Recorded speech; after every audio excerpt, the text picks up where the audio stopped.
Gadget makers have been saying for a while now that tablets are in fact the future of computing, but I'm not really sure about that. It hasn't felt like that, mostly because tablet software interfaces haven't really felt like they could give you the productivity, the ability to get things done the way you could experience from, say, a traditional laptop or a notebook. But this is the new Samsung Galaxy Tab S4, and that actually might change things.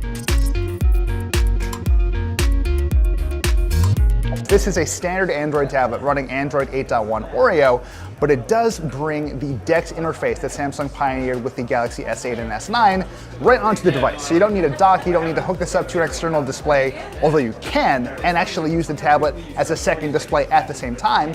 But regardless, if you just want to use this as a machine for productivity, you're actually going to be able to do that in a way that feels way more valuable than really anything else I've experienced. But first, let's take a quick look at the basics. This is a 10.5-inch Super AMOLED display. It's actually really nice to look at, and the bezels around the side have shrunk pretty considerably compared to the Galaxy Tab S3 we got last year.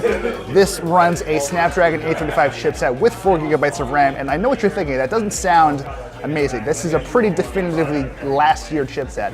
That said, Samsung says you're going to be able to run up to 20 apps at the same time with not a huge dip in performance. I haven't gotten there yet, mostly because I haven't found 20 apps worth opening on this thing yet, but the 10 or 11 I have going right now seem to run very well. I've been jumping in and out of them, resizing windows, punching in text, and kind of playing with everything, trying to stymie this thing, basically, and it has resisted my attempts so far. So frankly, kudos to Samsung on that one. I don't think the chipset was ever going to be the issue. I don't think you should get hung up on the fact that this is last year's silicon.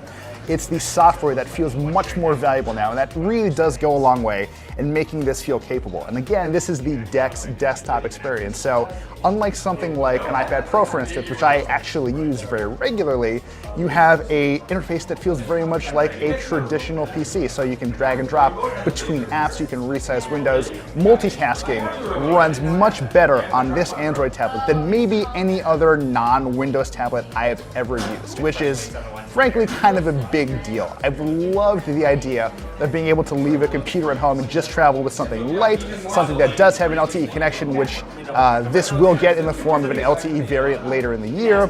But this feels like it could be the ultra-portable device that I've always been looking for. It does also come with the S Pen, which is a first. You are getting one for free in the box, which is really nice, and that's also really great because Samsung has brought some of its more interesting S Pen features to the Tab S4. So you can highlight text to translate, you can access shortcuts via Air Command, which is pretty standard stuff for the Note line. You can now also create live messages, which you might remember from the Galaxy Note 8. Basically, you can take a photo, doodle all over it, and have those doodles sort of animate themselves, and you can save that as a gift to send to people via text.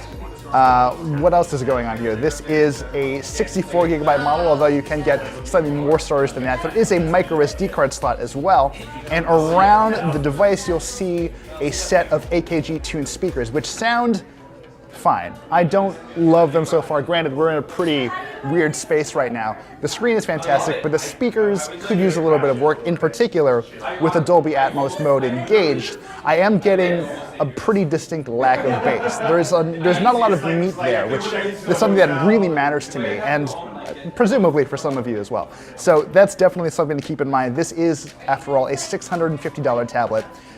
The hardware is pretty solid. I'm actually quite a fan of it so far.